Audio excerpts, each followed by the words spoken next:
For nearly 50 years, Lee Trevino's been playing the game of golf, and playing it very well.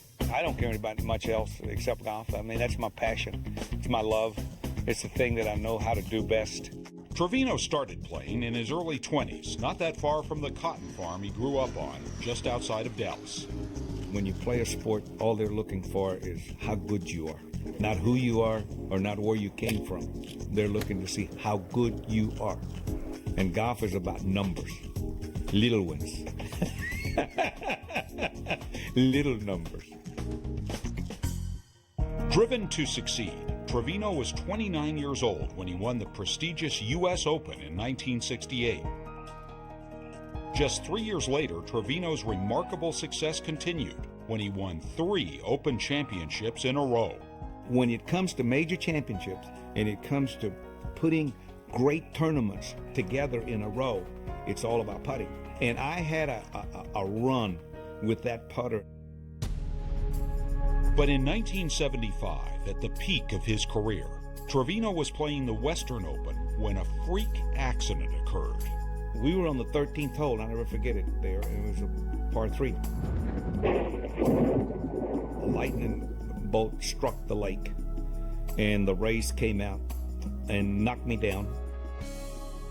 After recovering for 2 months, Lee was playing golf again, but his back was never quite the same. And for years, he struggled not only with a series of injuries to his lower spine, but chronic back pain.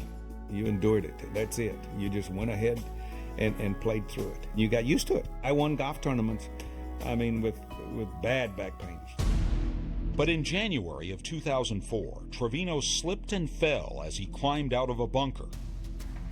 When I fell backwards, I felt this almost like electrical shock. It went right through my body. And I knew that I'd done something bad. It was a no-no. To relieve the pain, Trevino endured numerous epidural steroid injections. I had epidurals, biggest Band-Aid I've ever seen. All it does is it relieves the pain for a little bit. Why? Because it deadens everything, but as soon as it'll come back, and it'll come back in a vengeance. When the pain returned, Trevino could barely move. For nearly 3 months, the active lifestyle he lived came to an abrupt end. I just wanted some life back. I wanted to be able to do something. I wanted to be able to walk my dogs, putt on the putting green, hit a few practice spots. Come on, put your clothes on one leg at a time like you've done all your life. Couldn't do any of it. Could not do any of that. None. And at 64, Trevino was devastated at the thought of giving up the game he loved.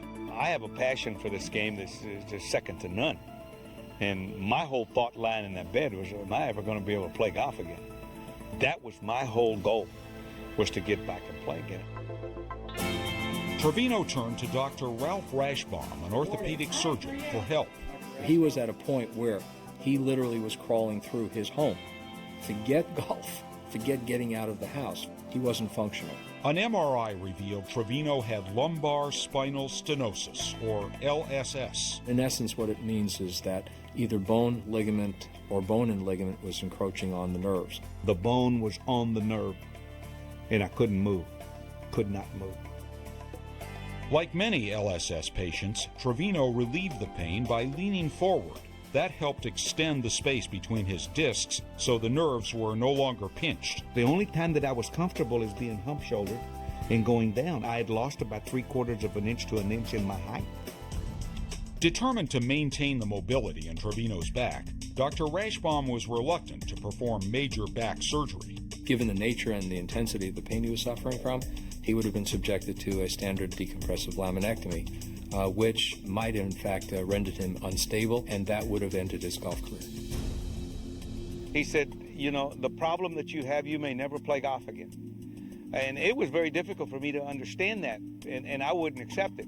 But with few, if any, other choices available, Trevino decided to move forward with a traditional laminectomy. But the night before surgery, Dr. Rashbaum presented him with another option. He says, we're going to Germany in 5 days.